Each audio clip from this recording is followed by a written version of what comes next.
And the ships keep coming and coming. There's no way to cover them with smoke screens. It had an immediate effect.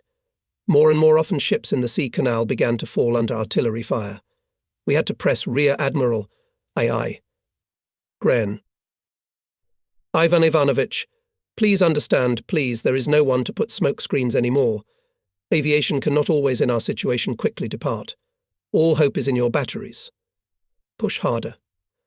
Gren objected angrily. I report to you every day about the destroyed batteries of the Nazis.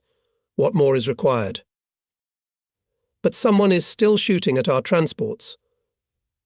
That's what I'm talking about. Gren, of course, understood the seriousness of the situation, was nervous, but quickly withdrew. Let's go to Menshutkin's battery today, he told me once. There on the spot it will be clear to you how we ensure the passage of ships. I gladly agreed. It was our excellent battery.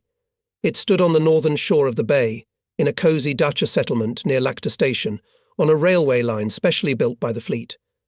120mm naval guns almost daily fired at the enemy batteries in the Strelna area, shelling our ships. The Germans did not have radar at that time, so at night they could detect our ships only by searchlights. Our battery immediately opened fire on the searchlight and in just a few minutes extinguished it. The amazing accuracy of firing of the Lakta battery amazed us more than once. It was camouflaged perfectly, and even at close range we could not immediately recognize its guns. The battery was commanded by Senior Lieutenant G. Menshutkin, a modest officer drafted from the reserve, formerly a graduate student of the Leningrad Forestry Academy. General erudition and higher education allowed him to quickly master the rules of firing. But this did not satisfy the combatant, and when solving any artillery problem, he took the initiative, evaluating all the results from a scientific point of view. How do you shoot? I asked him. Not particularly well, he suddenly answers. We cover the targets, but not with the first salvo, but with the third.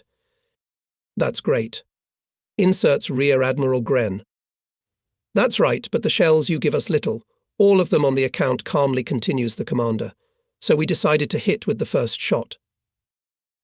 Without waiting for our further questions, Menshutkin reported that he has long sought to establish why not the first salvo hit the target.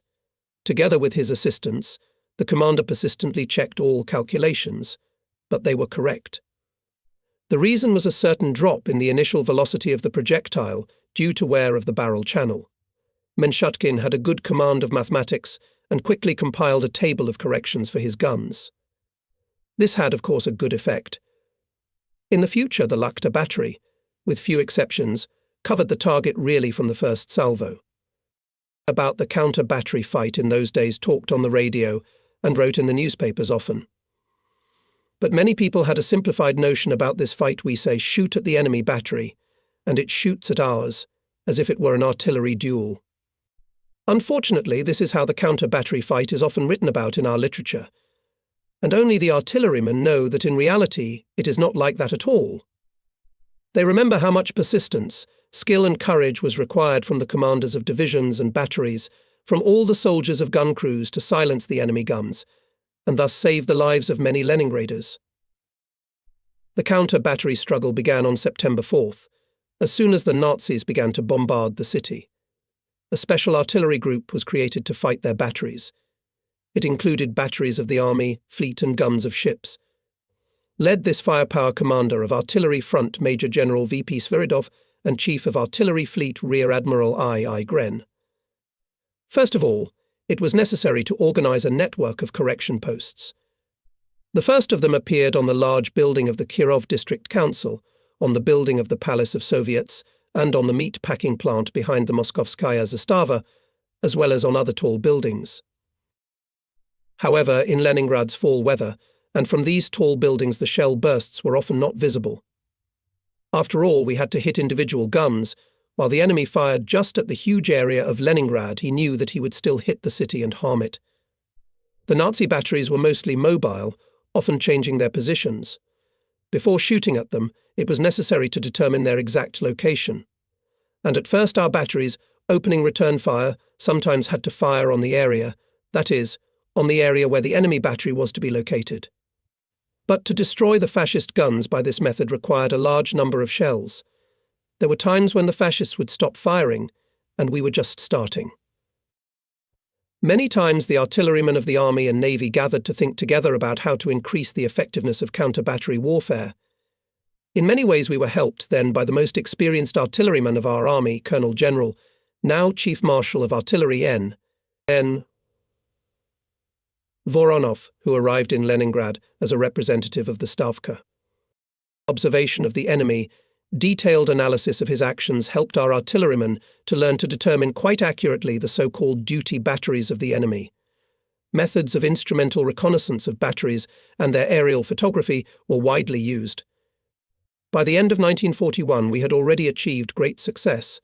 Barely the enemy opened fire on the city, as several of our batteries immediately dropped their blows on the pre-selected duty batteries, and then conducted a methodical fire for 20 minutes. The enemy would fall silent. If earlier enemy fire raids lasted a total of up to 4 hours a day, now they were reduced to 15 to 20 minutes. In clear weather the Germans hardly fired any more. They chose mainly periods of poor visibility and made barrage fire attacks. The specific weight of naval artillery in the counter-battery fight of the front was growing every day. From the fleet attracted up to 321 guns of caliber, from 120 to 406 millimeters. In September the fleet accounted for 50% of all counter-battery firing at the front, and in November it already accounted for 80%. The need to save shells required strict centralization of fire control of the entire front and fleet artillery. This often delayed the opening of fire. Understand, complained to me Major General I.N. Dmitriev, one of the most experienced coastal defense artillerymen. While we are calling, reporting and clarifying, the enemy may slip away. Some adjustments in artillery management were made later on. Soon Leningrad in the counter-battery fight began not to defend, but to attack. This concept did not coexist well with the idea of batteries without wheels and guns on ships frozen in ice. However, we had batteries on wheels that could move. Having studied the enemy's firing order, our artillerymen quite often determined which German batteries should fire today and prepared in advance for a response. We came once in December with Military Commander Matushkin to the battery of the Nevsky sector. We found the artillerymen at their battle stations at the guns. The officers were at the command post. I asked, "What's the matter?" A young junior lieutenant with a smile answered, "Waiting for a call from the Nazis." I did not understand, but at the command post of the battery explained to me. As soon as the first shell bursts in the city, we all open fire on the batteries of the fascists, which we are wards, and they fall silent. And indeed, a few minutes later we heard the distant sound of a shell bursting. In another minute a signal by telephone from the command post of the Chief of Artillery of the fleet, and at once the guns began to speak, as if a pack of hounds were let down on the discovered beast. The rumble was unbelievable. What were the results? In the combat log of the 768th German Heavy Artillery Division captured by us later, it was written after the second shot of the second battery, there was a return fire of the Russians. As a result of 2 direct hits, the 71 shells and 46 charges exploded. The turntable mechanism of 3 guns was damaged, of course. This battery of fascists had not fired on the city for several days. In their letters, which did not reach their homeland, many Hitler's soldiers wrote naval artillery is the purest hell. As for our mobile railroad batteries scattered all over the Leningrad front, some of them were subordinated to army and some to sea chiefs. There was no unified command of this powerful firepower to defeat the enemy at first. And quite rightly did the Military Council of the Fleet, achieving the creation of a unified, very powerful artillery connection of the fleet. The unification of all railroad batteries in the same hands increased artillery culture, provided a rapid exchange of combat experience, the unity of all methods of solving complex combat problems. On February 22, 1942, the 101st Naval Brigade of Railway Artillery was formed. It consisted of 12 railroad batteries of the fleet and 16 batteries taken from the army.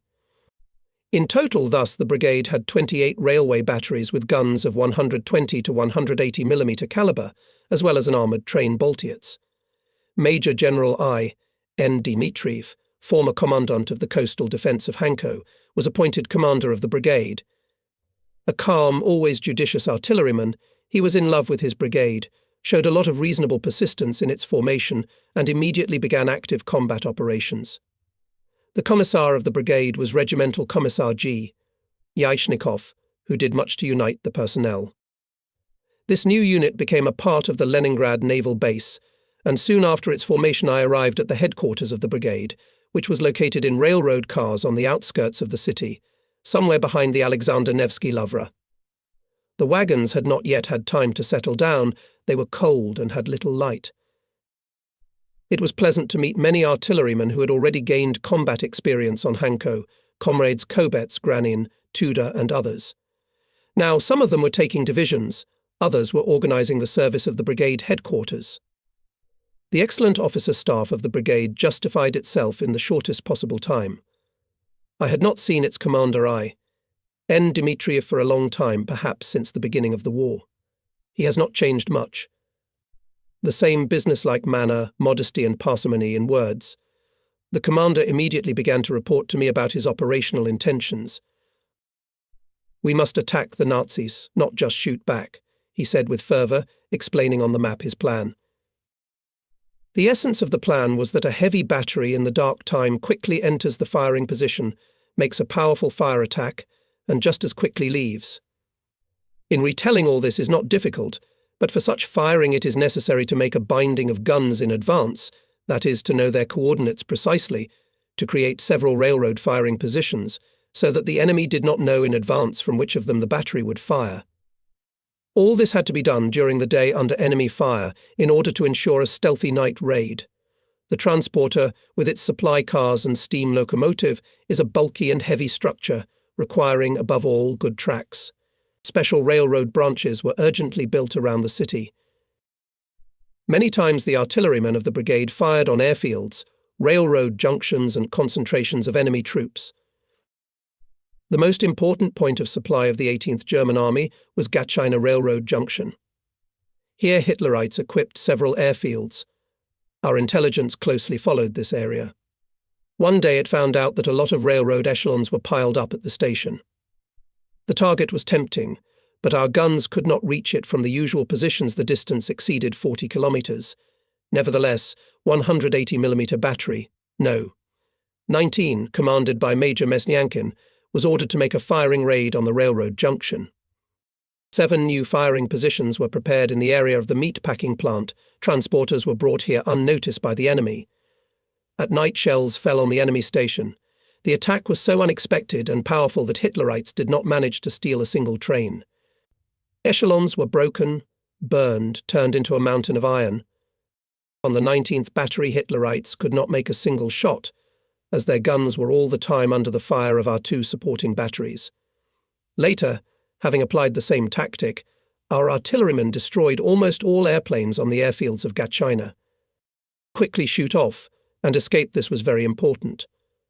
Artillerymen of the brigade overlapped all norms when changing firing positions. It was necessary to get ahead of the enemy, so that his shells, which he was aiming at our battery, fell on an empty place. The battery steam locomotive drivers proved to be excellent masters of their craft. By quick and clear manoeuvring, they put the transporters in time to firing positions, and after the end of firing quickly took them to cover. I remember that Vasily Andreevich Shmakalov was especially dashing. He is still the best machinist of the Oktyabrskaya Railroad.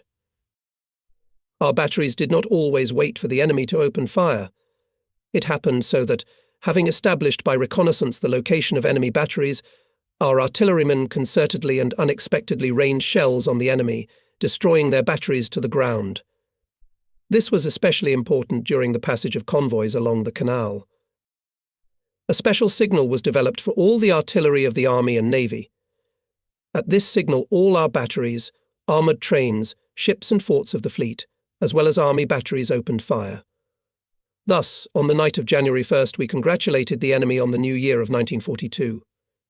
According to the reports of partisans and air reconnaissance, our artillerymen were hitting accurately. Some of the German batteries were completely destroyed, some were put out of action and could not fire on the city for a long time.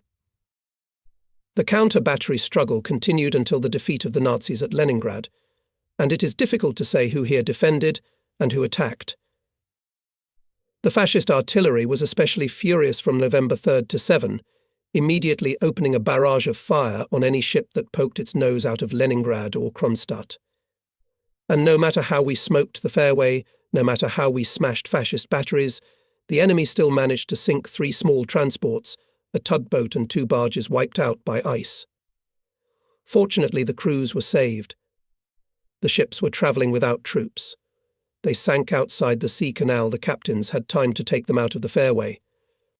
The siege. The majestic city grew darker every day. In mid-November, the lights went out in the houses. There was not enough electricity. Almost all the power stations stood without fuel. In December, the streetcars and trolleybuses started running. If they had simply not left the parks early in the morning to take the line, it would have been easier. But in the middle of the day, they sluggishly stopped on the line and never moved again. And then shell splinters broke the wires. Explosions destroyed the tracks. Carriages with broken windows froze on turns, on switches, on squares. The blizzard covered them with snowdrifts, and these frozen cars seemed like untidy corpses. It was a snowy winter. On Nevsky Prospect the sidewalks were no longer visible. Along the houses there were paths that climbed up snowy hills and then steeply descended from them. The city went under the snow. Its wounds were covered with a white veil. In January 1942, water supply, sewerage, heating stopped working in the houses. On the Neva River at the ice holes queued up for water, and the frost exceeded 30 degrees. The last food supplies were melting. In all warehouses they collected everything that could be used for food, down to the flour dust at the mills. Everywhere the remains of fuel were picked up. It was needed by the factories that made weapons for the front. All railroads leading to Leningrad were cut by the enemy. It was possible to deliver food to the blockaded city only through Lake Ladoga. Frosts struck early in early November. Ladoga was freezing fast, but to lay the ice route it was necessary to collect accurate data on the thickness and strength of ice on the lake. The Military Council of the Lenfront assigned this task to the Baltic Fleet. Vice Admiral V.F. Tributes probably remembered my stories about how I was laying roads on the ice of the Gulf of Finland to the rebellious Kronstadt forts in the winter of 1921. He summoned me to the fleet headquarters and proposed to leave immediately for Ladoga, to Ossinovitz, to check on the spot how the ice reconnaissance was going. On Ossinovitz Cape, 5 kilometers south of the lighthouse, there was a naval battery of 130mm caliber. It reliably covered the entrance to the Neva from the lake and the whole coast within the range of its fire. The battery was perfectly equipped, its command post and all gun yards had reliable protection. This was also the case with the other batteries that were part of Major Turovarov's division, a caring commander, an artilleryman who loved his work. I often visited his batteries and always relaxed there, seeing the military order, friendly and cheerful faces of soldiers and officers. Here, at the command post of Major Turovarov on November 15th, my first meeting with the hydrographer of the Ladoga military flotilla, Lieutenant E.P.O. Churov, took place. P. Churov. He, then still a very young officer, was entrusted to form a hydrographic detachment and to carry out ice reconnaissance of the lake. The decision to lay a road through Ladoga depended on the results of this work. The conversation with Churov convinced me that I was dealing with a smart, educated officer who would do everything to fulfill the task. To match him were his assistants who arrived from Leningrad, Senior Lieutenant V. Kupryushin and Lieutenants V. N. Dmitriev and S. V. Duyev. V. Duyev. The hydrographers had a team of 10 sailors at their disposal. Everyone was cheerful, worked in friendship and quickly. 5 Finnish sledges were prepared. A compass was installed on them. Milestones, peshny and skis were laid. Lieutenant Churov had already flown around the lake on a U-2 airplane with pilot Topolov. It turned out that the ice edge is still quite close to the Schlisselburg Bay and passes approximately along the parallel of Cape Moria. Churov reported to me at the map. Along the planned route the ice is still very thin. There is almost no snow on it, so the expedition will have to walk most of the way. But the ice is likely to get stronger quickly, as the temperature is expected to drop to 20 degrees. I demanded from hydrographers to be careful. The path of the expedition is only a few kilometers from the enemy. Enemy sentries can go out on the ice and capture our scouts. At dusk, the hydrographers set out on their way. Their departure was reported to Kobona on the opposite eastern shore of the lake. Later, Churov told. We went down on the ice, around darkness. The sky was covered with clouds, you couldn't see a thing. We tied up in pairs with a signal halyard and walked at a distance of 20 meters from each other. In front, with a compass on a sledge, I step. Behind me, Lieutenant Dmitriev marks the distance travelled with a circular. We are listening, so as not to come across enemy sentries. Only once in a while we carefully light up the compass with a flashlight. On the right we could see gun flashes, the rumble of artillery firing. Sometimes we could hear the crackle of machine guns very close. In the side moved our combat guard, 3 sailors. The senior of them, Korolev, went on skis with a pedometer. Every 500 to 600 meters we made a hole, measured the ice thickness, and put a milestone. During the night the frost intensified. So, the ice will be stronger, we rejoiced. But suddenly the ice under our feet began to ripple smoothly. We stopped. We measured the thickness of the ice and aghast, only 5 centimeters. So we could go to the bottom. The whole operation could fail. We moved on even more cautiously. The ice seemed to be stable. We went faster, and suddenly again under our feet dead ripples. We walked like that for 5 hours and decided to have a rest. We made a small break, shared the food we had taken with us. Each of us had 800 grams of salted cod, 250 grams of bread and 3 pieces of sugar. In the meantime, the thick clouds parted and the polar star flashed in the night sky. It became more cheerful. By the star we immediately determined the deviation of the compass. To my horror, it reached 40 degrees. With such a compass, and in the clutches of the enemy can fall. We decided to wait for dawn. The frost was getting stronger and stronger, penetrating to the very bones. And when the sun rose not far to the north, the lighthouse on Ossinovitz Cape was clearly outlined in the dawn haze. It meant that our expedition had been wandering on the ice all night and had gone only 5 miles from the shore. The hydrographers wanted to continue the way, but Lieutenant Dmitriev injured his leg in the ice.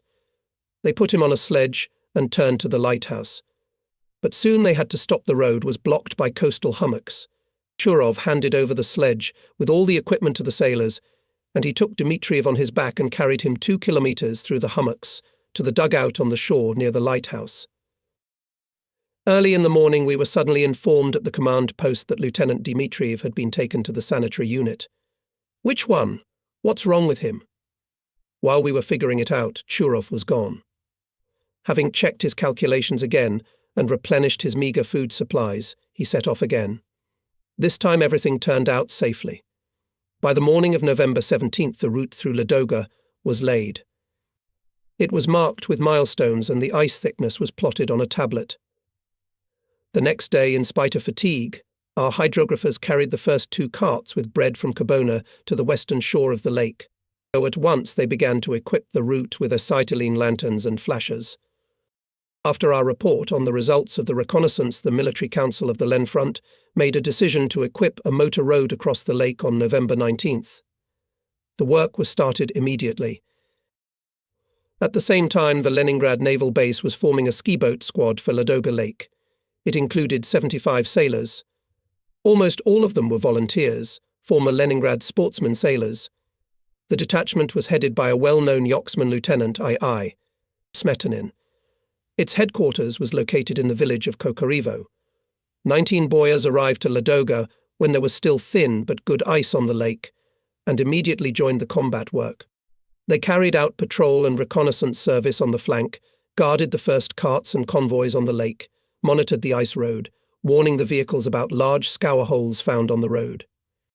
Buoys saved the lives of hundreds of people, transporting the wounded and sick across the lake in just 30 minutes.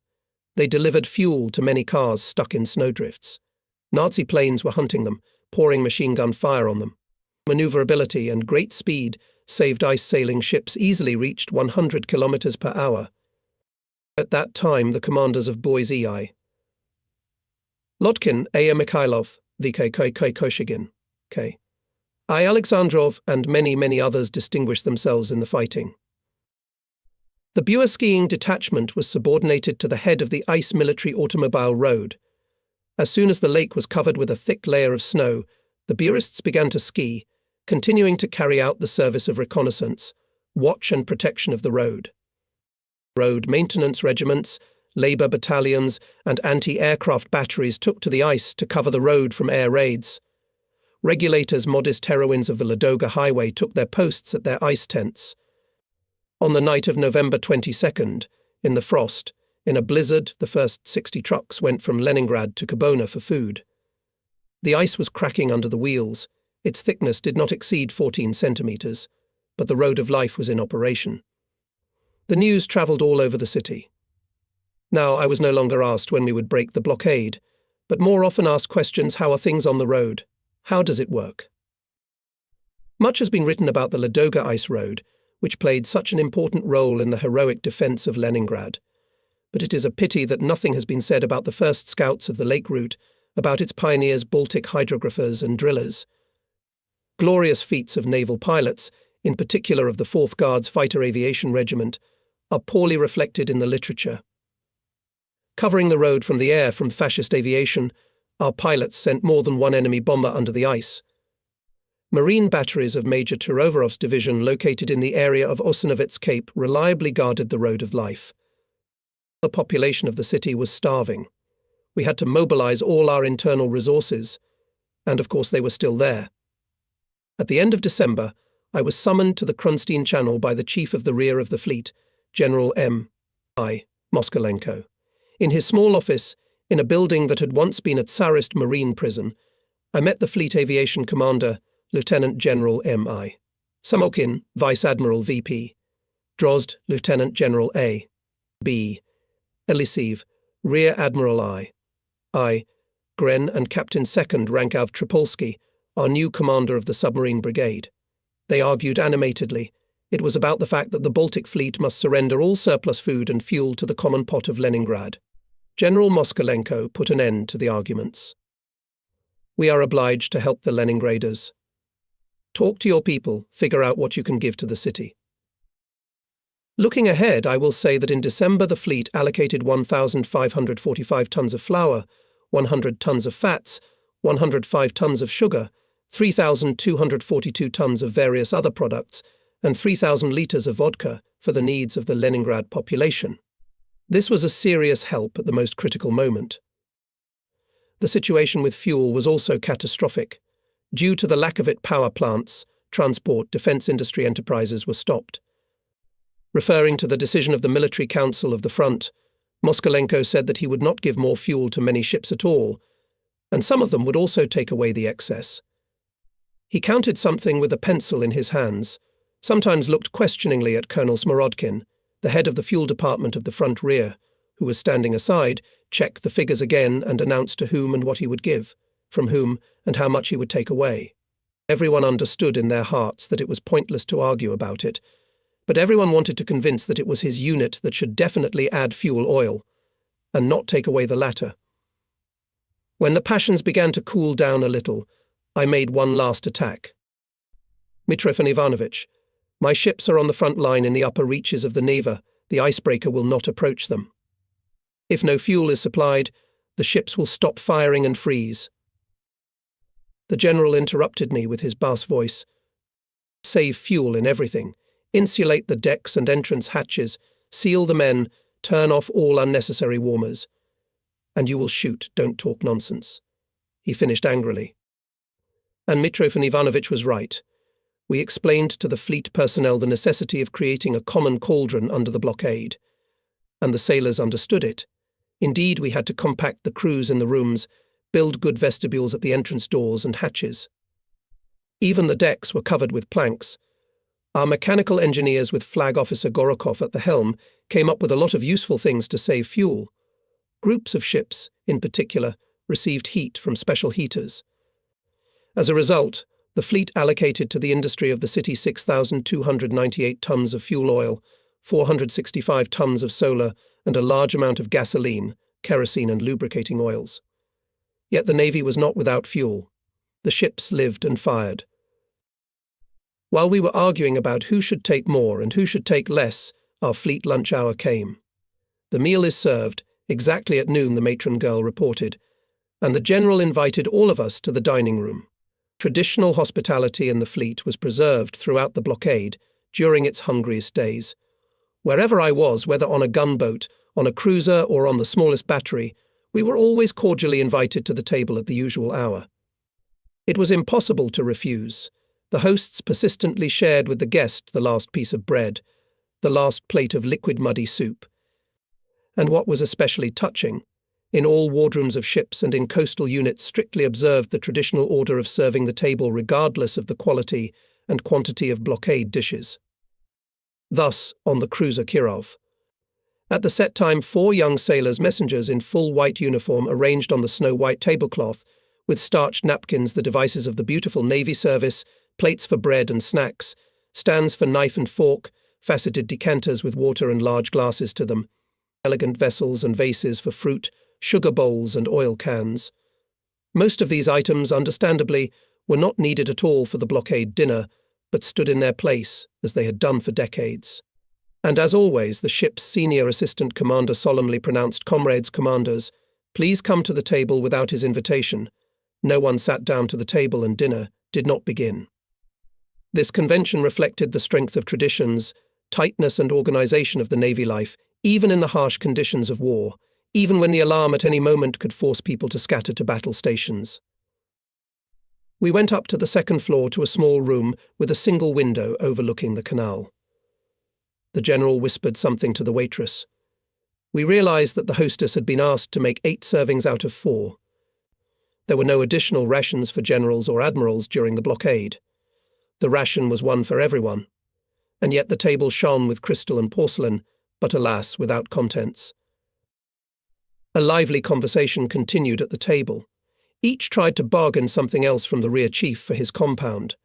The soup was poured, but no sooner were we done with it than the radio announced the beginning of shelling of the area and suggested that everyone take shelter in the shelter.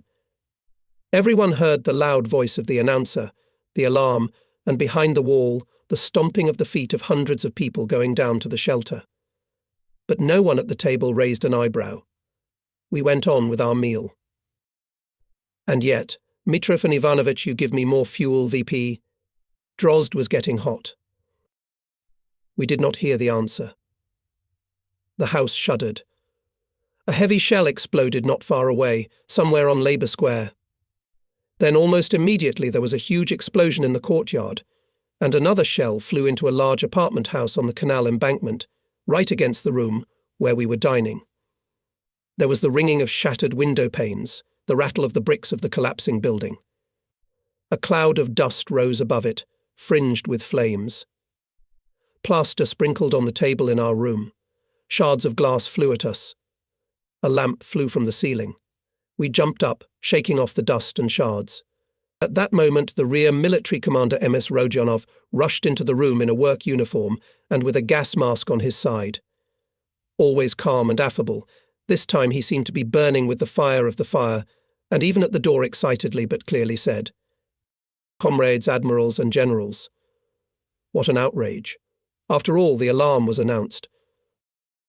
The commissar, of course, was right. To the delight of the enemy could easily die 8 top commanders of the fleet if the shell in the yard fell a few dozen meters to the left. Jokingly trying to hide our embarrassment, we parted ways. The sorrows of blockade days were brightened by human friendship. Everyone around became somehow softer and more attentive to each other. Everyone tried to share what he could to fulfill a request, if there was any opportunity. And what was especially valuable, it was done sincerely. From the heart, without pretenses for any compensation or gratitude. On New Year's Eve, many children's institutions and infirmaries appealed to the nearest ships standing on the Neva. They also called us, to the headquarters and political department of the base, with a request to get them a Christmas tree. It was a problem then. It was strictly forbidden to cut down trees in gardens and parks, and few forests were in the front-line zone. And yet, of course, we got Christmas trees for children and hospitals. Even a big children's matinee with Santa Claus and a concert for children was organized in the Theatre of Musical Comedy. What to speak of children? We had a Christmas tree in every barracks on every warship. Nobody wanted to give up this tradition.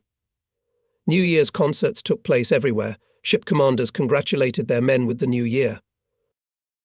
I met 1942 at the Christmas tree at the fighters' Christmas tree on the Bangor floating base.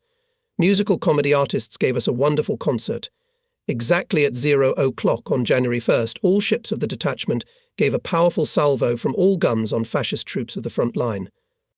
Many sad, and sometimes tragicomic episodes depicting the life of Leningraders during the blockade remained in the memory of its witnesses. For example, one day the wife of my friend, who together with his unit was outside Leningrad, came to see me. The family was starving. To my great sorrow, I could not help her. The woman looked at my big old pigskin briefcase. "Can't you give it to me?" she asked me, embarrassed. I, of course, gave the briefcase, though I didn't immediately realize what my friend's wife needed it for. A few days later, I received a small piece of quite edible jelly in a box. The nickel-plated parts of the briefcase were attached to it separately, as if to prove that they had not become components of the blockade dish. Good battle friendship firmly cemented the whole big family of Baltic sailors' superiors and subordinates. The attentive attitude of sailors to officers was striking. Any order or request they tried to fulfill as best and fast as possible. Letters, telegrams and greetings full of love and admiration were sent to the besieged Leningrad from all parts of the great land. All measures were taken to increase food supplies via Lake Ladoga and by air. The whole country sent us parcels and food gifts. The inhabitants of Primorsky Krai collected and sent from Vladivostok to Leningrad a whole echelon 900 tons of food and other gifts. Members of the delegation visited our pilots, submariners and artillerymen, visited the Kronstadt fortress. On the day of the Soviet Army and Navy, February 23, 1942, I received a silver cigarette case with the inscription from the workers of Primorsky Krai to the heroic defender of Leningrad. 10 years later, being already the commander of the Pacific Fleet, at a dinner among friends I took out this cigarette case, which I kept as the most precious relic, and offered my neighbor a cigarette. It was also on the day of the Soviet Army and Navy. And suddenly my neighbor, the chairman of Primorsky Krai Executive Committee D, Amyashkin, recognizing the cigarette case, exclaimed, "These cigarette cases we bought at the expense of the workers of the region. I myself sent them to Leningrad in the 41st year." My blockade cigarette case became the hero of the evening, and I had to remember the past once again and warmly thank primary people for their brotherly care in those unforgettable days. Ski track found. With these words almost ran into my office Chief of Staff Rear Admiral V.A. Petrovsky. "What's the matter? What ski track? Where?" I was surprised. "Look," continued anxiously Rear Admiral, opened a working map in front of me. "This afternoon our first ski patrol, having reached the Kamenia bank, went to the Sea Canal and found here 2 fresh tracks going straight to Peterhof.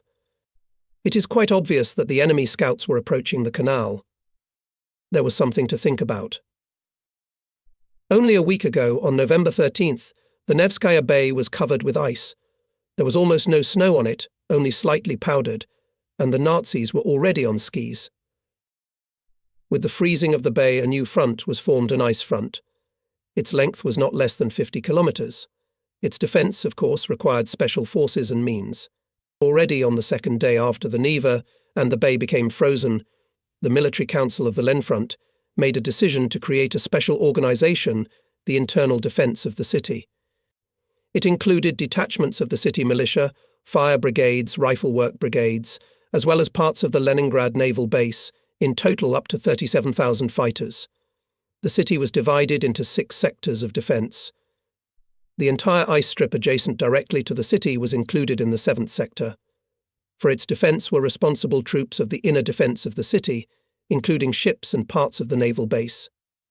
The most important task of the base was the defense of the Sea Canal fairway from Leningrad to Peterhof. The forces allocated for the inner and ice defense of the city were commanded by the head of the garrison, Lieutenant General G.A.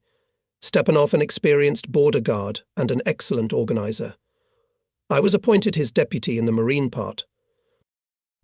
"You are in command here, Admiral, although the sea is frozen, but still it is not land," joked the general when we made a plan with him for the winter internal defense of Leningrad. Indeed, the ice front had its own peculiarities. Winter was fierce from the very first days. It was impossible to keep troops on the ice. It was impossible to build dugouts or trenches for them. Therefore, timely ice reconnaissance of approaches to the city from the seaside, through the ice, was of special importance. We sent out patrols on the ice no more than 3 kilometers from the city, and the sea canal was obliged to guard up to Peterhof. This exceeded 9 to 10 kilometers. Driving around the units assigned for actions on the ice, we often had a bad word for our Osoviakim and physical culture organizations of the country. How little attention they paid to mass ski training of young people before the war. We did not need champions, but just skiers who could walk firmly and confidently on the snow. There were few such among our fighters. All our hastily formed ski battalions were at first just training units, and the enemy was already in full swing walking on ice on skis. Major Frolov, the flagship head of physical training of the base's units, was training skiers day and night. There was little snow on the ice. The bay, only sprinkled with snow in some places, looked like a mirror. Strong squalls were literally blowing away our skiers. We were selecting fighters who had already mastered skiing a little bit and formed squads from them. We were looking for skiers from all the other units in the fleet. Probably to play soccer, so dozens of teams would have found, but with skiing badly lamented Major Frolov. The claim is fair. A Soviet young man, the defender of our motherland, should be able to shoot, swim and ski even before being drafted into the army. The news that an enemy ski track had been discovered on the bay immediately travelled to all command authorities. Each headquarters was interested in the details from its own point of view. For example, the headquarters of the 21st Infantry Division, which was defending the space between the dam of the sea canal and the shore, was interested in whether the direction of the track was accurately determined, whether there was not another trail in the direction from west to east. A number of other, also very important questions were raised by the fleet headquarters. Our communication with it was now much simplified. According to the decision of the Military Council of the Front, it relocated to Leningrad and occupied the premises of the headquarters of the Leningrad Naval Base. We moved to the right wing of the Admiralty, overlooking both the Neva and the Palace Passage. In a few days we managed to equip a small command post in the basement and, most importantly, to ensure communication with all parts of the base, with Kronstadt and with the headquarters of the fleet and the front. This was, of course, a great merit of communicators Schwarzberg, Utrobin, and all their subordinates.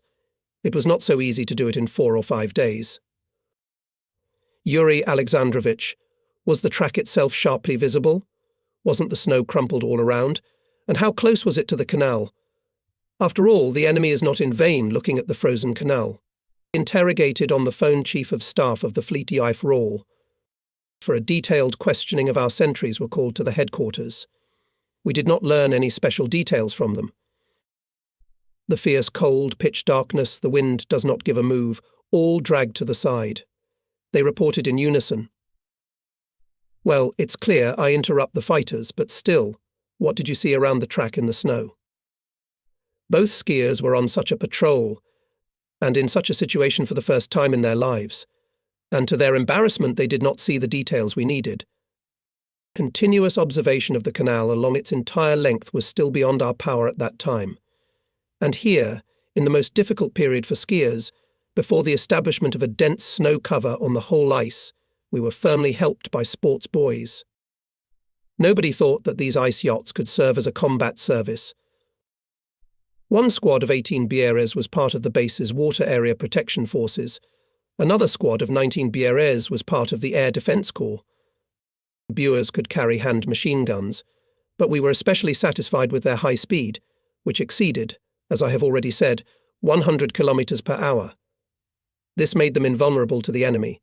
They could not travel on thick and caked snow that was their disadvantage. But at the beginning of the harsh winter the ice was almost clear, so the Bieres immediately began to reconnoitre the area of the sea canal and the entire ice front. They also kept in touch with 4 barges of air defence, frozen in the ice of the Neva Bay. The teams of buoyers were manned by Leningrad yachtsmen, among them Senior Lieutenant I. P. Matviev, our famous sailing sailors Senior Lieutenant N.G. Shepkin, Junior Lieutenant BPD, Dmitriev and others. The commander of the detachment I. P. Matviev, performing combat missions, often under enemy shrapnel fire, flew on the ice of the bay, as if on the distance of the next all-Union competitions. Our winter-flying Dutchmen delivered food to air defence barges, made ice reconnaissance, and probably the help rendered by I. P. Matviev to the defence.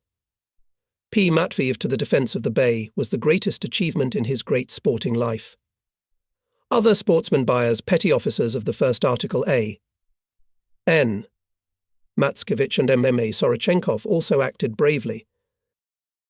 The next day after the ski track was discovered, at dawn on November 22nd, we released our scouts bureauists. In a few tens of minutes they flew around the area, which skiers would hardly go around for the whole day. From the buoy of Senior Lieutenant N.G. Shepkin near the route of the Sea Canal, against Peterhof, our scouts found an observation post of the enemy, arranged in the deckhouse of a sunken tugboat. About 10 Hitlerites were swarming on the ice near the deckhouse, installing an antenna, flying like a whirlwind. Shooting buoys stunned them. The Nazis scattered and hid in the hummocks without even firing a shot. A few minutes later, as soon as we received the reports of the buoys, our Lahti battery immediately opened fire. The whole superstructure of the ship was completely destroyed. Secondly sent buoy reported that mutilated corpses of enemy soldiers scattered far from the sunken tugboat. Combatman Shutkin kept his word to cover the enemy with the first salvo. Reports flew to the headquarters of the inner defence of the city and to the headquarters of the fleet. Only there was talk then, that about buoys and about artillerymen. But the day didn't end with that. Apparently the Germans were going to more deeply probe the entire defence system of our ice route. Quite unexpectedly came a report from Kronstadt that the enemy with a large detachment of infantry and tanks came on the ice from Peterhof in the direction of the Sea Canal. This was also discovered by our patrol boys. It smelled of serious business. All the units of the VOG were alerted. There was no certainty that the Nazis will not fly in other places. Rear Admiral Gren, the master of all the artillery of the fleet, was pleased. "Don't worry," he told me, "the more of them got out on the ice, the better for us. We'll sweep them all away." I left with the commissar of the base A. Matushkin to our battery, which stood on the slope facing the sea of the then unfinished Kirov Stadium. This place was historical. Here, on the spit of Krestovsky Island, stood back in 1855, one of the batteries that defended St. Petersburg from the sea in the days of the Crimean campaign. From here the whole bay was clearly visible. First, our battleship October Revolution opened fire on the fascists, who came out on the ice, and then the batteries ours and Kronstadt's. Very soon the enemy infantry was scattered, half destroyed, and one tank was sunk. Boers that arrived found only snow-covered corpses on the ice.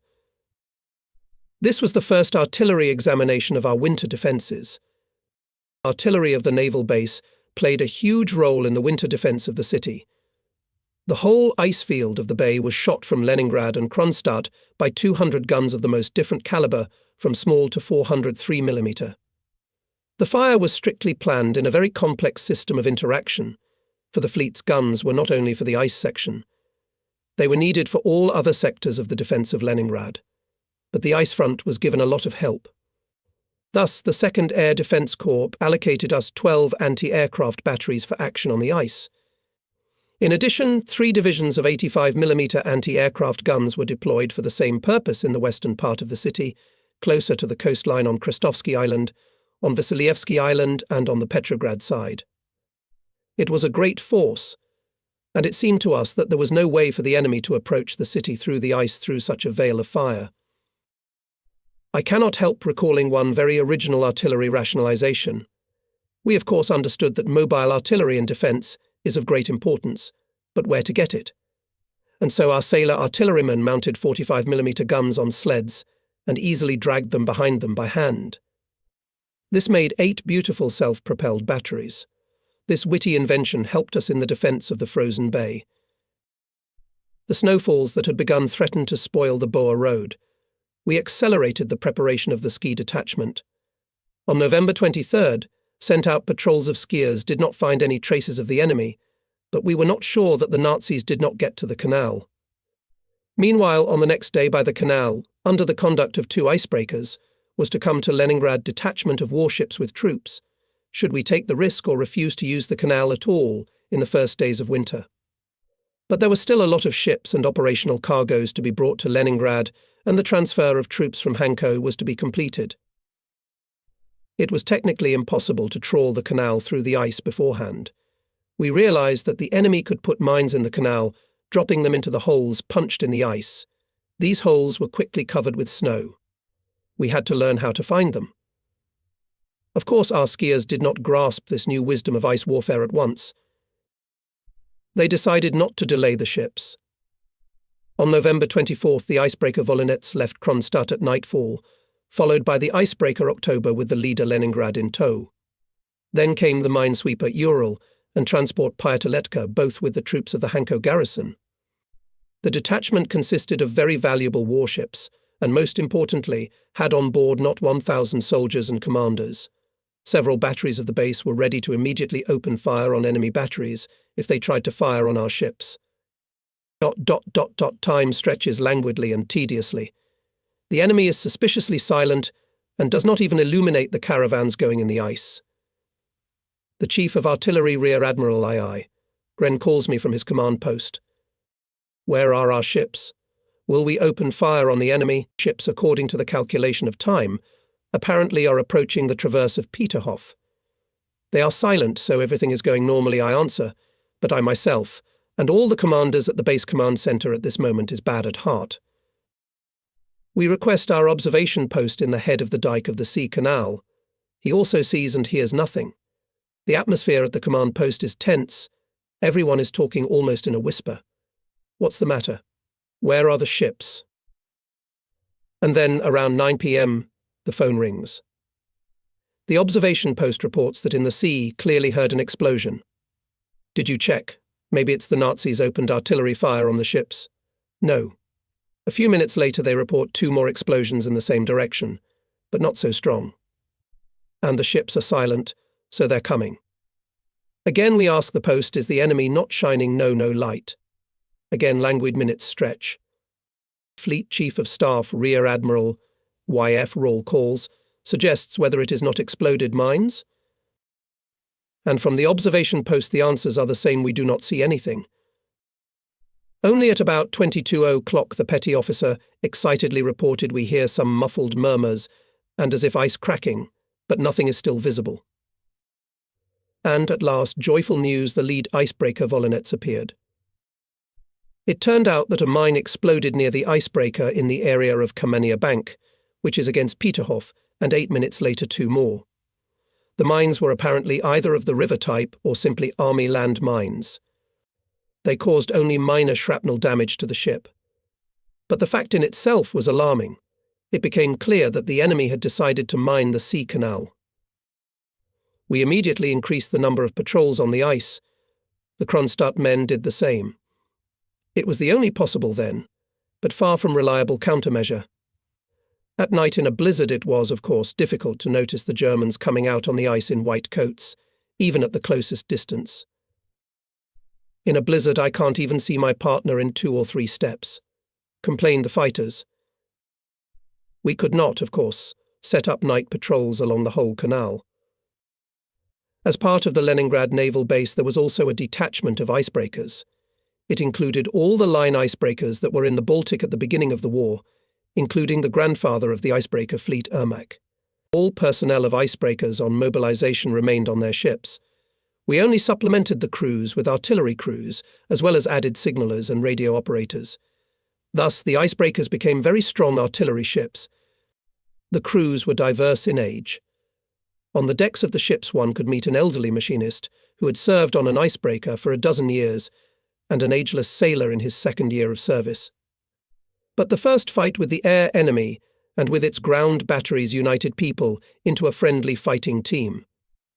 Icebreakers fulfilled the most important combat task provided all our operational transportation along the sea canal and beyond. The detachment was headed by an experienced Baltic sailor, lively, responsive and caring commander, Captain First Rank Fyodor Leontievich Yurkovsky. He managed to sensitively approach the old ice captains and quickly gained their trust and respect. The icebreakers did not have combat chopping blocks or any protection from shells and shrapnel, and there was nowhere for the personnel to hide from shelling. Yurkovsky, who personally participated in all the most important icebreaker operations and remained on the bridge under enemy fire, set an example of courage and endurance. Although all the damage on the Volinets was quickly repaired, Fyodor Leontievich lamented that we had no means of fighting against mines in the ice. There was only one way out to prevent the enemy from laying mines. Frosts were getting stronger every day, and in the beginning of December reached 25 degrees. The cold was accompanied by stormy blizzards. The icebreaker Volinets could not sail because of heavy ice, and was replaced by the more powerful Ermak. To help him from December 4th, another line icebreaker was included. Of course, we strengthened the ski patrols, and for good reason. Thus, the icebreaker Ermak passed from Leningrad to Kronstadt quite safely. Apparently, there were no mines in the channel. Long, restless winter nights came. We expected, and not without reason, from the enemy all sorts of trickery. On December 6th, 5 miles from the head of the Sea Canal Dam, our sentries discovered 4 fresh ice holes, barely covered with ice. Apparently, our sentries frightened the Germans fleeing. They left 2 Czechs and 2 mine springs near the holes. The sledge tracks led to Peterhof. A mine party was immediately sent to the discovered holes. The miners exploded depth bombs in the holes. It was a new and the only way to fight with mines under the ice. A few Nazi mines exploded, but how many remained and whether they remained at all, it was difficult to judge. When a day later, on December 8th, at about midnight the Ermak approached this area, leading from Kronstadt on a tugboat destroyer Stoichi, ahead of the icebreaker, a little away from the fairway, exploded a mine of great force. A mass of broken ice fell on the ship. Shrapnel killed a sailor, 3 men were wounded, 16 were concussed. The old ship suffered minor deck deformation, but remained in service. It was the explosion of a large magnetic mine of the enemy, placed apparently in a shallow place away from the fairway. On the icebreaker's arrival in the Neva, we immediately went to it. The captain of Ermak M.Y. Sorokin briefly and calmly told us about what had happened, led us around the deck and showed us how the metal pilings more than a fist thick had sagged in the bow room. It's all nothing, he said, but it's a pity about the sailor. The rest of the guys will all be back in the line soon. There are no seriously wounded. How long will it take to repair? I asked. The old captain looked at us in surprise. Let's go even tomorrow. If there is no one to go, transportation will not disrupt. We will repair by our own forces.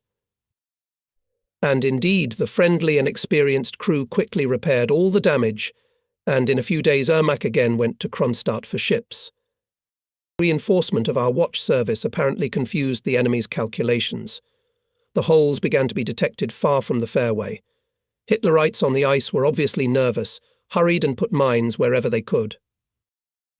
The last mine explosion on the channel that winter occurred on the night of December 12th, when one of the line icebreakers led from Kronstadt, destroyer Svarpi, minesweeper BTCH 210 and submarine Shech 309, in the area of Peterhof ahead of the icebreaker, but significantly away from the course again heard an explosion. A mass of broken ice flew into the air, and that was the end of the matter.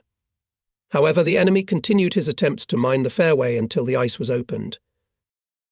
To strengthen the patrols from the middle of December, a special reserve of skiers consisting of 2 companies was created on the head of the dike of the Sea Canal. In the direction of Streltsy and Peterhof began to go out strike and reconnaissance ski groups. The same groups began to send out and Kronstadtsee in their zone. South of the fairway, against Peterhof, we put on the ice infantry minefield. By this time, Rear Admiral Gren had sufficiently scouted the positions of enemy batteries firing on our ships on the section Peterhof-Strelna. The batteries allocated to them immediately opened fire on the enemy's searchlights installed on the shore. Without searchlights, the enemy's fire was almost completely unthreatening to us. Movement along the Sea Canal thus continued almost daily and unimpeded. One day in the middle of December, the Chief of Staff of the fleet urgently summoned me to him and said, "Prepare the best icebreaker. It should take the submarine K-51 out to sea." "And how will she return in winter, Yuri Fedorovich?" I wondered. Chief of Staff explained that the new large cruiser submarine K-51 just enters the fleet and, according to the plan, should all winter to act on enemy communications in the Baltic Sea. She will return to the base in spring, as soon as the ice is gone. The boat was to be led with the icebreaker almost to Gogland. The management of this operation was entrusted to the experienced submariner Captain Second Rank L.A. Kernikov. From the operational point of view, the plan was very interesting. The fascists were shouting all over the world about the destruction of our fleet and blocking its remnants in Leningrad. And at this very time, a Soviet submarine appeared in the Baltic Sea and sank the fascist ships. The idea of the campaign was tempting and consonant with the active behavior of all our forces of the Army and Navy in the defense of Leningrad. Returning from headquarters, I ordered to double the number of patrols along the Sea Canal. For artillery cover of the submarine passage, the base allocated 5 batteries, and the Kronstadt Fortress 7.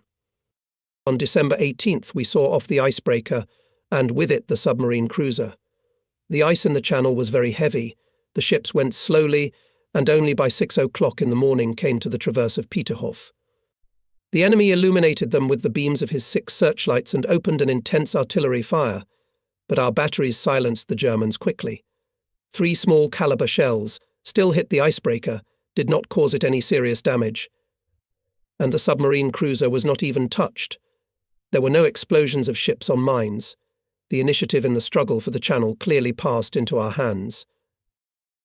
However, on the passage to Levensari Island, the submarine repeatedly got into a very difficult situation and was significantly damaged by a strong ice movement. On December 27th, not having repaired all her damages, she returned to Kronstadt with the icebreaker Ermak, and unfortunately her departure to the sea was postponed. This small episode with the submarine K-51 could not be recalled, but the idea that gave rise to it well characterized the direction of our then Navy operational thought.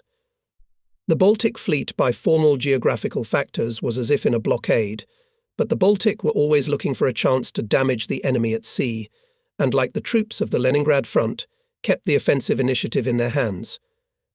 Thus, all the fall months our submarines were fighting on the enemy's communications throughout the Baltic. They went to sea, and after the entire fleet went to Kronstadt, and under the walls of Leningrad unfolded the most intense and decisive battles. Deployment of our submarines at sea occurred even when the harsh winter was already blowing. Storms that fall were especially fierce in the Baltic. There were accidents on the boats, sometimes damaged horizontal rudders. Sailors repaired the damage in the cold water on stormy nights. And yet, despite all these difficulties, in October and November in the Baltic Sea, at the same time there were up to 7 submarines. Our aviation could not help them, because all of it at that time was operating on the land front in the interests of the defense of Leningrad. Exceptional endurance and heroism showed submariners in these autumn months. Our submarines sailed near the German coasts in the southern Baltic, in the Danzig Bay, and on the communications between Tallinn and Helsinki. They had to force the mine barriers of the Nazis in the Gulf of Finland. For 2 months, according to the reports of the submarine commanders, 7 German transports were sunk by torpedoes of the boats commanded by Captains 3rd Rank F. Ivantsov I. M. Vishnevsky SPP, Isin A.S. Abrosimov and P.D. Grishenko. This does not exhaust the damage inflicted on the enemy that fall by our submariners. In the last days of October and in the beginning of November, the boat S7 shelled Narva, Vivara and Asiri stations in Narva Bay. With the fire of its cannons, it blew up the ammunition stores of the enemy, set fire to large stocks of fuel. The submarine Lembit blocked the Bjorkson Strait with mines. Only the ice that bound the Baltic forced our submarines to return to Kronstadt. The last to return on December 11th, submarine Sheich 309 under the command of Captain 3rd Rank Cabo. So ended our submariners the first year of the war. Their combat operations began in the conditions of white nights, when each battery charging was a complicated operation that was interrupted more than once. Neither day nor night submarines in the sea had no rest from the enemy's aircraft and anti-submarine ships. In addition, the fascists, brazenly violating international law, almost all their transportation was made in Swedish territorial waters. Captain 3rd Rank F. I. Ivantsov, commander of the boat Shech 323, has repeatedly told us how, when attacked by Nazi transports, those turned away and ran away into Swedish waters, and to meet our submarine flew patrol boats. On the eastern shore of the Baltic and in the Gulf of Riga, the Germans transported their troops and cargoes in the shallowest depths on barges, lighters and pontoons. No submarine at these depths could maneuver underwater. Such was the case with submarines S-101 and S-102 in the Urban Strait, which saw laden shallow draft enemy vessels going under the shore. Obviously, in these cases, strikes on such enemy communications had to be made with other weapons by aviation and light forces.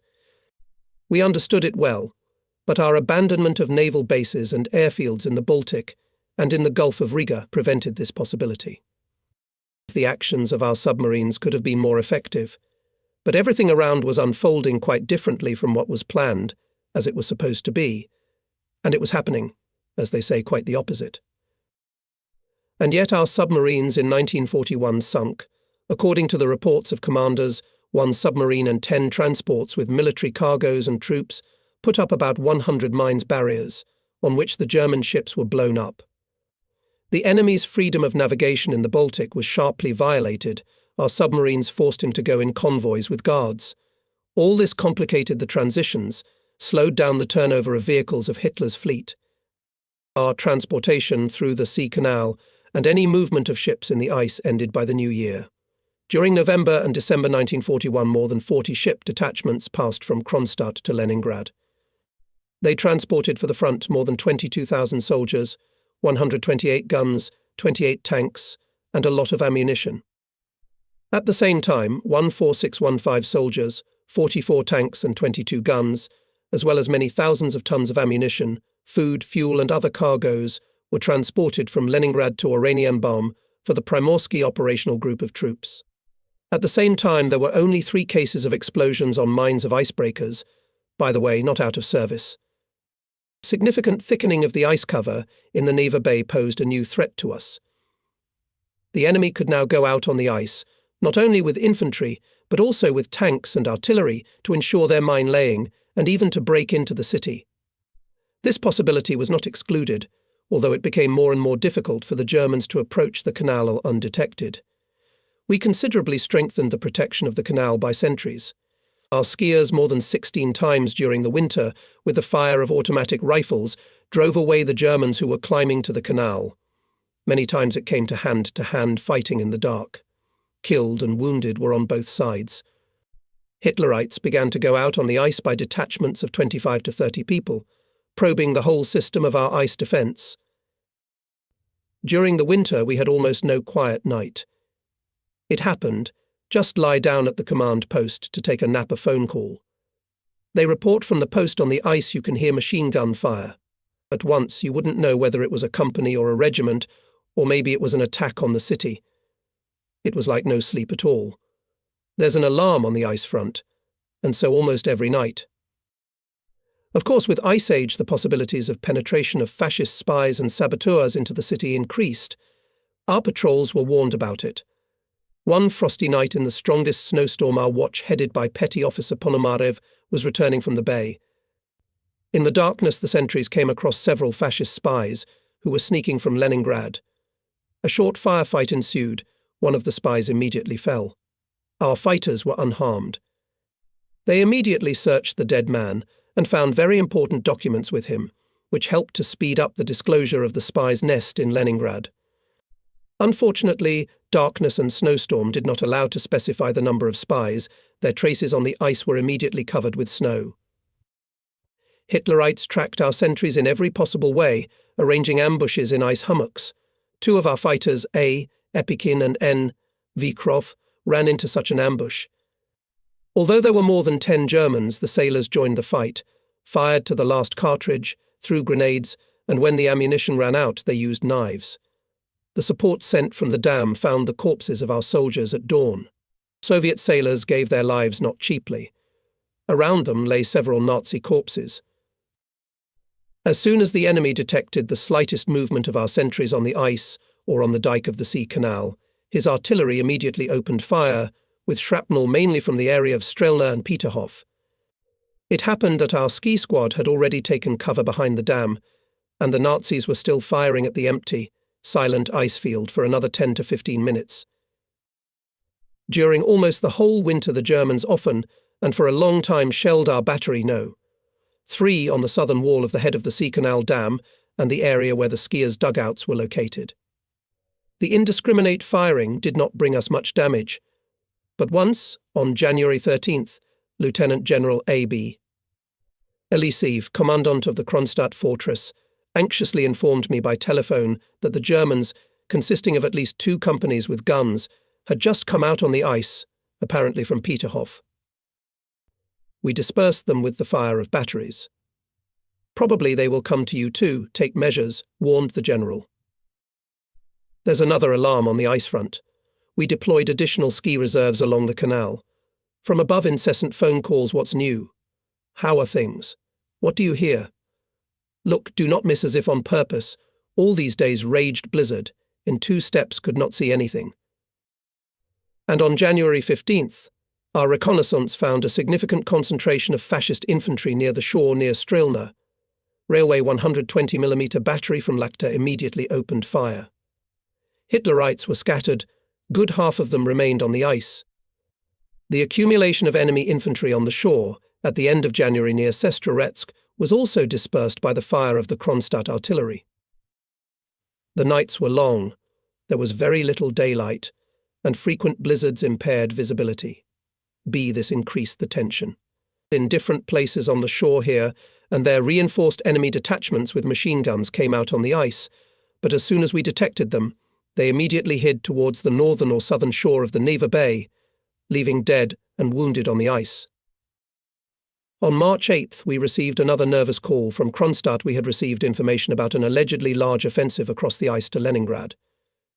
At the insistence of the commandant of the fortress, the commander of the fleet organized a daily aerial reconnaissance of the coast of Koivistolisi Nose. At the same time, they also took our zone Peterhof Strelna.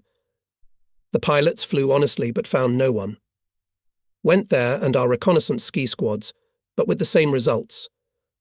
The general situation in the theatre of war in those days did not foreshadow the possibility of a major offensive, but it was difficult to prove otherwise. Lieutenant General M.I. Samokhin, commander of the Fleet Air Force, called me. Why are you exhausting my aviation for nothing? After all, fuel must be saved. Where is the enemy? We spent more than one sleepless night, but we didn't find the attack on the ice. The Germans apparently were trying to reconnoitre or cover the laying of mines in the canal. These attempts continued throughout the winter until the ice began to melt. On April 7th and 8th, our patrols again found fresh holes on the fairway against Peterhof. Again the alarm. Again the alarm. We're sending out a mine party. Several very large magnetic mines were detonated in the holes we discovered. The enemy failed to mine the sea canal in order to interrupt our most important communication between Leningrad and Kronstadt in spring. Summer was approaching, and the fleet was preparing for a new combat campaign. It was necessary not only to repair the ships, but also to prepare people well for the upcoming battles. Combat and political training of the ship's personnel was widely deployed. With great attention, we listened to the Chief of Fleet Intelligence N.S. Frumkin, who reported on the situation in the camp of the enemy. The Finnish press quite transparently hinted at the need for peace.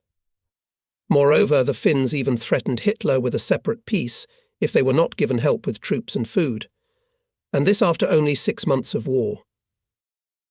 Later Frumkin told about the meeting in Hitler's headquarters on February 13th, 1942. At it they discussed the destruction of the Baltic fleet in winter in the ice. The German Naval Command proposed for this purpose to conduct continuous attacks on the Russian naval forces in Leningrad and Kronstadt by German army artillery and air forces. The situation was thus once more complicated. The places where our ships were parked were known to the enemy. We could not move them in heavy ice conditions. Strengthening the camouflage and even anti-aircraft cover did not save the ships from artillery fire. It remained only to strengthen the counter-battery fight. Spring wind. The fascists fired 7,380 shells at Leningrad in March. Ships received a number of damages. Thus, on March 23rd, the Germans were fiercely firing at the Baltic plant and at the battleship October Revolution standing near the plant. Having all the data about the location of the ships, it was not difficult to shoot at such large areas. Two 152mm heavy shells hit the battleship, one in the radio room, the other in the deck. Damage was minor, but one radio operator was killed in the shelling and two were wounded. Significant destruction was in the shops of the plant. Gren, who arrived with me on the battleship, assured that all the enemy batteries firing on the ship were extinguished and partially destroyed. But the commander of the battleship, Rear Admiral Michigan Moskalenko, from this did not become easier. The radio room was destroyed. An excellent radio operator was killed. We examined the place where the shell fell. The deck above the fourth casemate, in which it hit, was only slightly shattered. The battleship was rightly considered the pride of Russian shipbuilding. Its durability was amazing. Over the winter, the Nazis shot at the ships. What could we do? Only one thing: to destroy all enemy batteries as soon as possible, and the best way, of course, by aviation. And we decided with Gren to talk about it with the commander of the Fleet Aviation, Lieutenant General M.I. Samokhin. Mikhail Ivanovich Samokhin told us about the deeds of our pilots. Especially distinguished then the 4th Guards Fighter Aviation Regiment. In it, the hero of the Soviet Union, Guards Captain G.D. Tsokolayev, who shot down several Nazi machines, became famous. Night raids were especially interesting. At night, single planes, the fleet's slow-moving MBR-2s, bombed fascist rear areas, railroad junctions, batteries and concentrations of enemy troops. Flipping through the log of combat operations, the general told us that the MBR-2s were not alone. They bombed other airplanes: P-2, I-153, I-16 and even U-2. On March 8th at night, U-2s repeatedly bombed the German rear, and on March 13th the batteries in Znamenka, which are so annoying to us. On March 19th, these U-2s bombed airfields and railway junction in Gatchina. The commander of aviation showed us a number of aerial photos of airfields and railroad junctions destroyed by our night bombers. But U-2s are small training airplanes. As a result of the conversation with General Samokhin, we made a plan of joint strikes bomb and shell on some dangerous enemy batteries. On March 26th, the Germans again intensively shelled the city and the ships. Our minesweeper OK received many shrapnel holes, but fortunately only in the surface part of the board. In my diary on that day, it is written the enemy shot at the ships. I wish the ice would melt sooner. Before we saw the spring ripples on the Neva, we still had a lot to endure. In March, after a 2-month break, enemy air scouts appeared over the city again. We had already gotten used to the sorties on the ice from Peterhof on Strelna and always successfully repelled them. The events of March 27th were of a different, more serious nature. At about 4 o'clock in the morning, I was awakened at the command post by an officer on duty and reported that the enemy opened heavy artillery and mortar fire from the area of the village of Porogi on the right bank of the Neva, occupied by our troops. This is the area of Ivanovsky Porogi. There had never been shelling here before. In the headquarters of the inner defense of the city knew about this event no more than we did. Soon we received a new report from the headquarters of the Nevsky sector of coastal defense. General Kustov reported the enemy in 2 groups of 50 to 60 people under cover of their fire forced the Neva River on the ice and is attacking our observation post.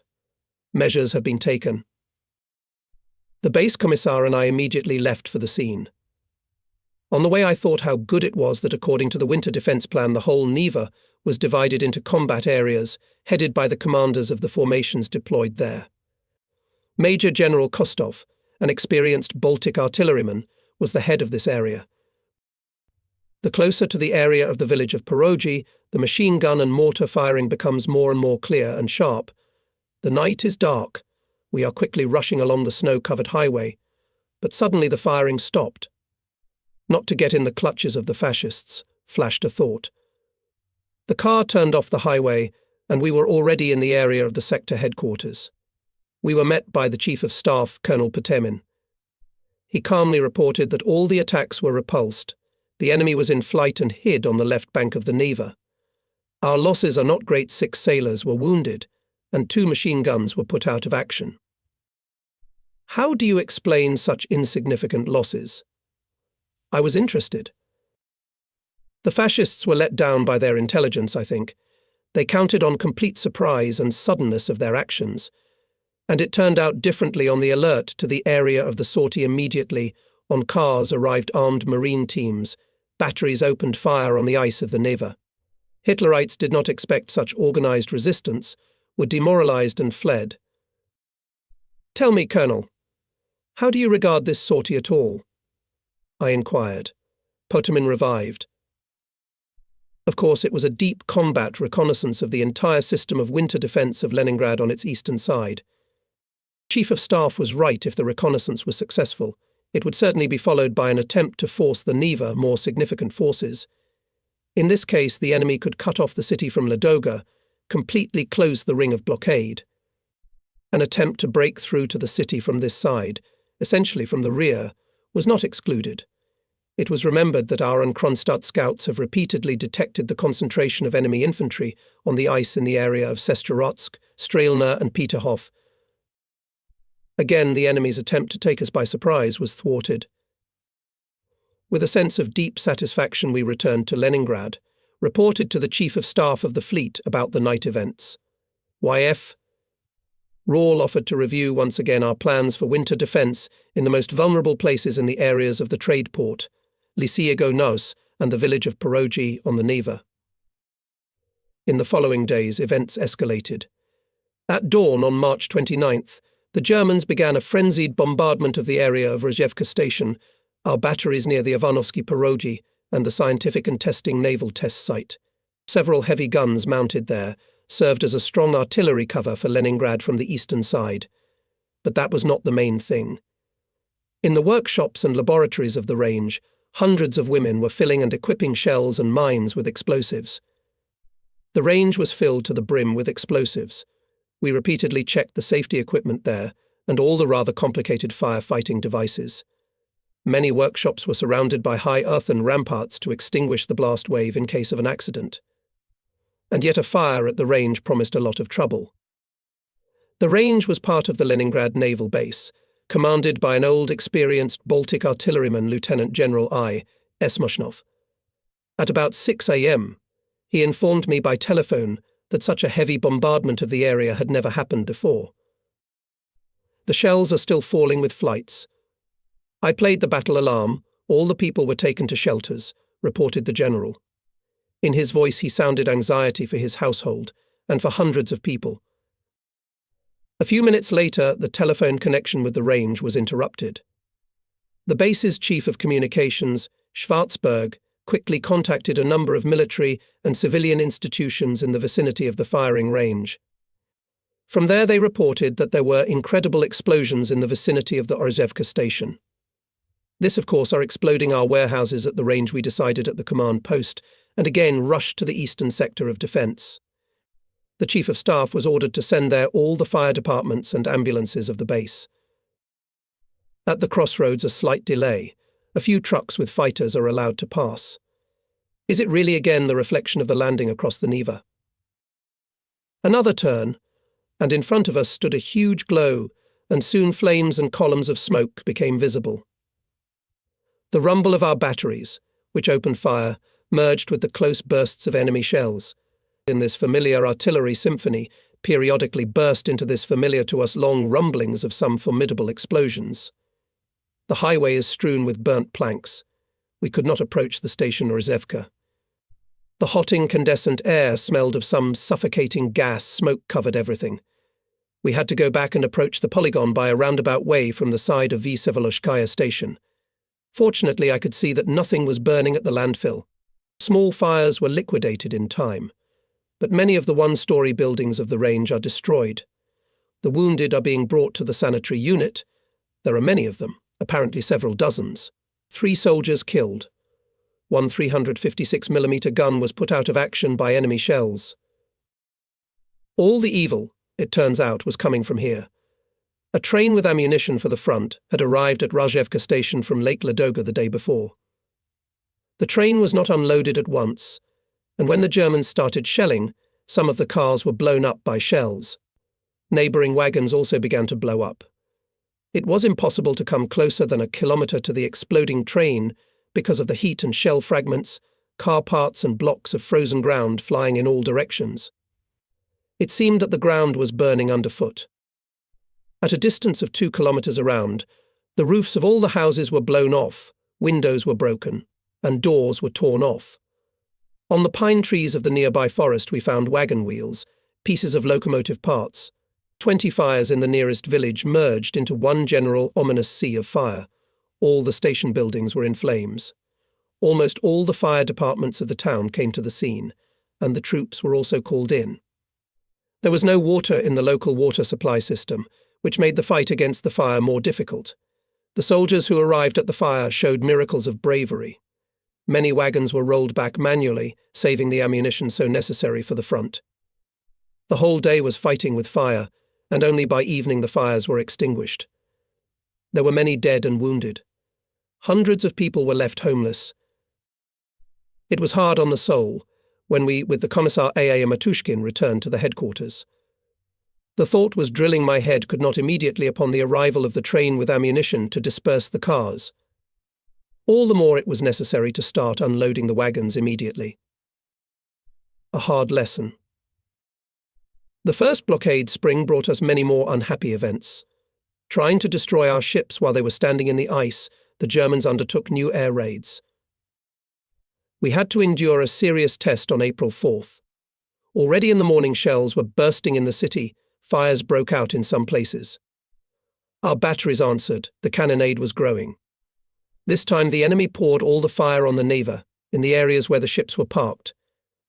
Around 7 p.m., when I returned from the fleet headquarters along the embankment to his command post in the Admiralty, the ships standing in the Neva suddenly sounded alarming signals.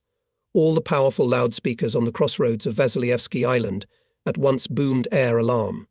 Almost at the same minute someone on the panel shouted bomb. And we distinctly heard its nasty whistle. A high ice sultan rose up on the Neva at the place where the bomb had fallen. The anti-aircraft guns rumbled on the shore and on the ships. We jumped out of the car and saw 8 or 10 Junkers, 88, flying along the river from the east, slowly descending. A little farther away and closer to the left bank of the river was another group of enemy airplanes. In the distance behind each of these groups could be seen in the air still small moving dots. Such a big raid on Leningrad had not happened for a long time. The anti-aircraft guns were blasting. The sky was dotted with white baskets of bursts, between which, without changing their course, the Nazi planes were coming. In the crowd on the embankment someone shouted, "Look, look! They dive, bastards, on the cruiser Kirov." And indeed Nazi planes in groups of 6 to 10 Junkers were dive-bombing the cruiser, as well as the battleship October Revolution and destroyers standing near Vasilyevsky Island. Strong explosions followed one after another at regular intervals. The sharp sounds of heavy enemy shells burst into the bomb bursts. 6 of our batteries were already firing back at the enemy. The rumble of the cannonade drowned out words. Bombs began to burst near the left bank. This did not embarrass the boys, like sparrows dotting the embankments. They got used to a lot of things during the hard days of the blockade. Not a single incident in the city was without them. Looking back towards the Admiralty, I saw a new group of enemy planes. One after another they were dive-bombing the Polar Star and the submarines along the left bank. Again, strong explosions one after another. The ground shook under my feet. Ice icicles flew from the roofs. The fascists bombed badly. Most of the bombs fell on the shore. The raid of fascist aviation lasted more than an hour. The air alert was cancelled only after 20 o'clock, but our patrol fighters were still in the air for a long time. I rushed to my command post. In an hour or two everything was sorted out. The city suffered the most. On the Neva embankment in a number of places fires were burning, multi-story houses were destroyed. But the ships, battleship, cruiser Maxim Gorky, destroyers, submarines, auxiliary fleet had only minor damage from shrapnel of bombs and shells that exploded close to them and completely preserved their fighting ability. The cruiser Kirov, our common favourite, the flagship of the squadron, received one bomb. It broke through the upper deck and the outer board at the waterline. It exploded in the water under the ice, and the cruiser remained operational. Many small bombs hit the west wing of the Admiralty. The enemy, in fact, did not achieve any combat success. Our pilots shot down on the approaches to the Neva and to the ship's 18 airplanes out of 40 flying. Until deep into the night, there were negotiations by phone, clarified all the circumstances of the raid, its consequences. Failure of the enemy operation made us expect its repetition. About this on the phone, all warned the commander of the Fleet Vice Admiral Tributes, and always calm, Commander of Aviation, General Samokin, saying goodbye to me, advised. Today, Admiral, better sleep at the command post. And indeed, many flagships did not sleep that night. Everyone was waiting for the raid. Our fears were justified. At 2:00 in the morning on April 5th sounded the air alarm. The darkness was cut through by searchlight beams. The night silence was interrupted by coastal anti-aircraft guns. For a long time the fascists kept us in suspense. For 2 hours the bombs fell mainly on the ice of the Neva. This time the ships were not even hit by shrapnel. No military installations were damaged. There were neither wounded nor killed. And in the morning, as soon as the darkness cleared, again began heavy shelling of factories and the Neva. German scouts, who flew in the afternoon to see the results of the raid, were driven away by our anti-aircraft gunners and fighters. Shelling of the city continued every day with unrelenting intensity. We, of course, responded vigorously. The Germans were silent for 15 to 20 minutes, apparently waiting for the inhabitants to come out of their shelters, after which they opened fire again with the same force. And so it was for 18 hours in a row. The shells began to hit the base facilities and ships more and more often. Thus, on April 14th, during the next bombardment of the Research Marine Artillery range in Rozhevka, the command post of the air defence was destroyed. At the same time, fascists shelled the Kronstadt fortress. Strong destructions were caused to Kronstadt on April 19th. A lot of houses were destroyed in the city, the naval shipyard was damaged. Ships in harbours and batteries on forts were damaged. All this, of course, was not without casualties. On April 20th, during the next bombardment of the fleet in Leningrad, one 152mm shell hit the minesweeper OK, penetrated 3 decks, partially destroyed living quarters. This ship had been awarded the rank of guardship just a few days before for its courageous combat performance. A lot of shrapnel holes in the surface and superstructures received then destroyers scary and angry. Our fighters during the day covered the fleet from enemy air raids, but of course they could not do anything against artillery fire. In addition, almost all the fleet airfields by April 10th melted, and planes could not rise to strike at enemy batteries. A hard spring period came. The movement of ski patrols ceased. There was already a lot of water on the Neva and on the bay. General Samokin grumbled that's when they stopped flying, so everyone immediately needed aviation, and reconnaissance, and look after the channel, and hit the batteries, and cover the fleet. Now, you will know what it means to live without aviation. And indeed, without aviation it was like without hands. Only on April 20th the long-awaited general ice movement began. All ice roads to Kronstadt were closed. On April 23rd, the Neva River was cleared of ice, and we immediately distributed tugs to warships to begin the next day to rearrange the ships. It was not so easy to do this, for the shore ice was still very strong and clung to the ships as if unwilling to part with them. Sailing westward into the sea, the ice floes gave us an unexpected farewell salute. On the morning of April 23rd, a phone call from the fleet headquarters. The commander ordered to report immediately what these explosions on the bay. Do you hear them? At the command post, do not hear explosions. What's the matter? No Nazi aircraft in the air, no shelling of the city yet. And only from the battery of the rowing port reported that they could not see anything on the ice, but clearly hear random explosions for an hour in the direction of Kanonersky Island, as if sometimes the ice is blowing up too. Calls started in all directions. Who's shooting? Who's blowing up the ice? It turned out that it was the ice front that was saluting us, sailing westward. During the day, due to the ice movement, more than 250 mines of the Army field model, set by sappers on the ice in the fall, exploded. The explosions continued all day long. We still did not have time to move the ships. Immediately after lunch, the air alarm sounded. The day was overcast, damp, clouds were hanging low over the Neva. It is difficult for our pilots in such weather. All hope for anti-aircraft gunners. And indeed, the 9th Anti-Aircraft Regiment of Air Defense of the Leningrad Naval Base again showed high combat skill of their calculations. This regiment, commanded by Major Mukhametov, covered ships and bridges on the Neva with its fire. We have not yet seen anything in the sky, and anti-aircraft guns have already opened fire. Hitlerites, with their inherent pattern, almost exactly repeated the previous scheme of the raid. Apparently they were in a hurry, realizing that the fleet was about to sail away. According to the air defense of the city, this time flew 159 Junkers and Messerschmitts, but only 18 bombers broke through to the fleet. On the approaches to the city, 24 airplanes were shot down, the rest turned away somewhere. The raid lasted this time 3 hours, of course, accompanied by shelling. In pairs and singly, fascist bombers were diving out of the clouds. Dozens of shrapnel holes in the sides. As before, received very many ships.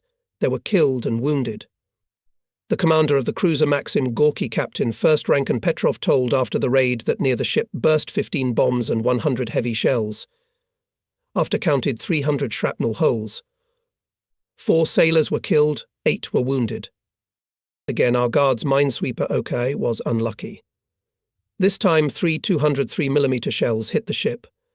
The mine-feeding system was destroyed, 1 gun was smashed, and large fires broke out. As at the beginning of the month, the Germans paid special attention to the cruiser Kirov. They managed to hit the aft part of the ship with 2 100-kilogram bombs. 2 anti-aircraft batteries of the cruiser with all gun crews were destroyed. Shortly after the start of the raid, we were informed the fleet headquarters is on fire. From another place, reported fleet headquarters destroyed. Upon inspection, it turned out that the building of the Naval Academy, where the fleet headquarters was located, was indeed hit, almost one after another, 6 small bombs, most of them in the courtyard, where several cars were burned. Of course, all the glass in the building was blown out. There was no way the Nazis wanted to let us out to sea. On April 25th and 27th, they repeated their air raids again, accompanying them with artillery fire. But the enemy's forces were melting. In the first raid involved 55 aircraft, of which we shot down 6, and in the second raid only 24 Junkers. Again, dozens of shrapnel holes, but this time mainly in the auxiliary ships. Apparently the fleet and coastal anti-aircraft gunners knocked off the combat course of the Nazis, and they threw bombs anywhere. Hitler's order to destroy the Baltic fleet in the Neva remained, thus unfulfilled, as well as many of his other delusions. The last grey and dirty heavy ice floes sailed westward. Leningrad, together with its brainchild, the Baltic fleet, had survived the first blockade winter. Breathing in the invigorating spring wind from the sea, the Baltic sailors were preparing for new battles at sea and on land.